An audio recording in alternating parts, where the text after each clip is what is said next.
ماذا يعني أن ترى الله؟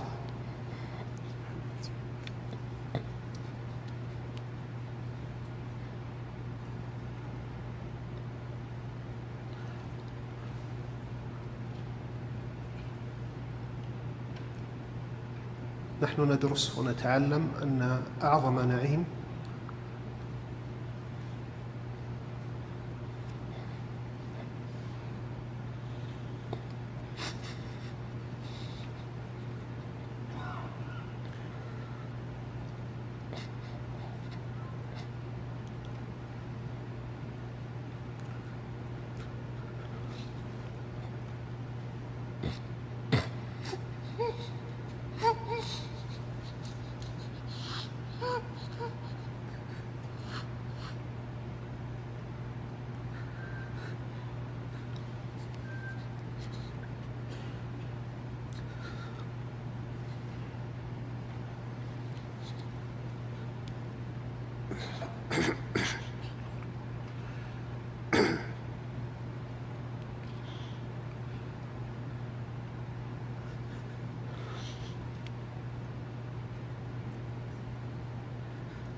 أن أعظم نعيم للمؤمنين في الآخرة رؤية الله سبحانه وتعالى.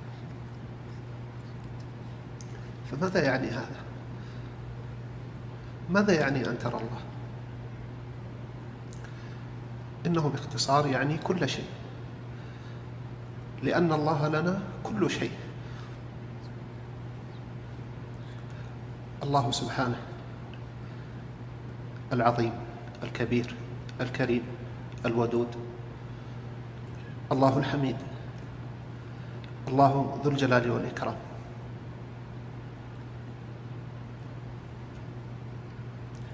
هذا الإله العظيم منه كل شيء وإليه كل شيء، ولا غنى لنا عنه طرفة عين. منه كان الإحياء والإنشاء والإعداد والإمداد. كل نعمة، كل خير، كل فضل نالك فإنه منه وحده لا شريك له. كل لقمة، كل شربة، كل نفس إنما هو محض نعمة من الله سبحانه وتعالى. ماذا يعني أن ترى الله؟ إنه يعني أنك ترى محبوبك الأعظم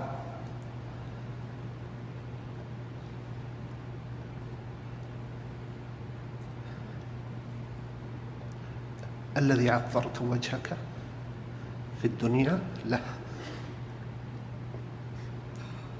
وأضمأت نهارك وأسهرت ليلك من كنت تذكره وتقرأ كلامه وتتقرب إليه وتخافه بالغيب. ستأتي اللحظة التي تراه فيها وتأمن غضبه وسخطه ويحل عليك رضوانه.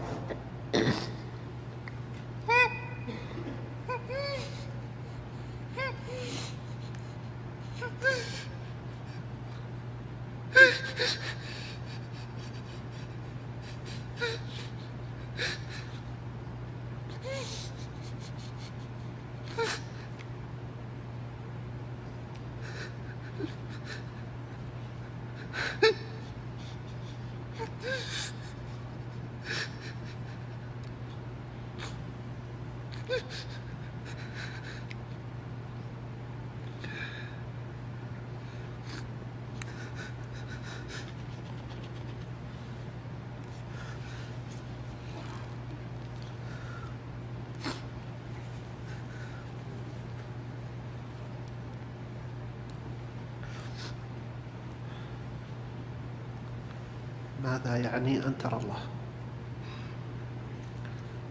يعني ذلك أنك سترى من له الجمال المطلق والكمال المطلق والجلال المطلق. فأي نعيم فوق هذا النعيم؟ يقول ابن القيم رحمه الله في البدائع: إذا كانت رؤية مخلوق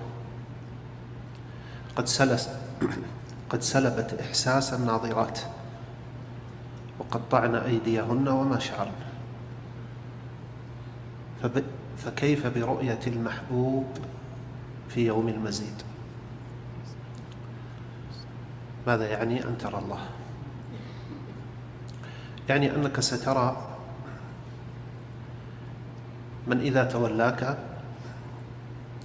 انهالت عليك كل الخيرات والرحمات والبركات، من إذا تولاك ورحمك وأحبك وأفضل عليك فإنك قد حزت بذا كل شيء. ومن إذا نسيك وأبغضك وأعرض عنك خسرت كل شيء. ماذا يعني أن ترى الله؟ يعني أنك تفوز بأعظم لذة على الإطلاق. قال النبي صلى الله عليه وسلم: وأسألك لذة النظر إلى وجهك والشوق إلى لقائك. حتى إن أهل الجنة مع ما هم فيه من نعيم عظيم في كل شيء، في مأكلهم وفي مشربهم وفيما يرون وينظرون وفي راحة بالهم وسعادة قلوبهم، في كل شيء، ومع ذلك فإنهم إذا رأوا الله عز وجل نسوا ما هم فيه من النعيم، كما قال النبي صلى الله عليه وسلم كما في حديث صهيب رضي الله عنه في صحيح مسلم: إذا دخل أهل الجنة الجنة يقول الله عز وجل: هل تريدون شيئا أزيدكم؟ فيقولون: ألم تبيض وجوهنا وتدخلنا الجنة؟ فيكشف سبحانه الحجاب فينظرون إليه، فما أعطوا شيئا أحب إليهم من النظر إليه سبحانه وتعالى.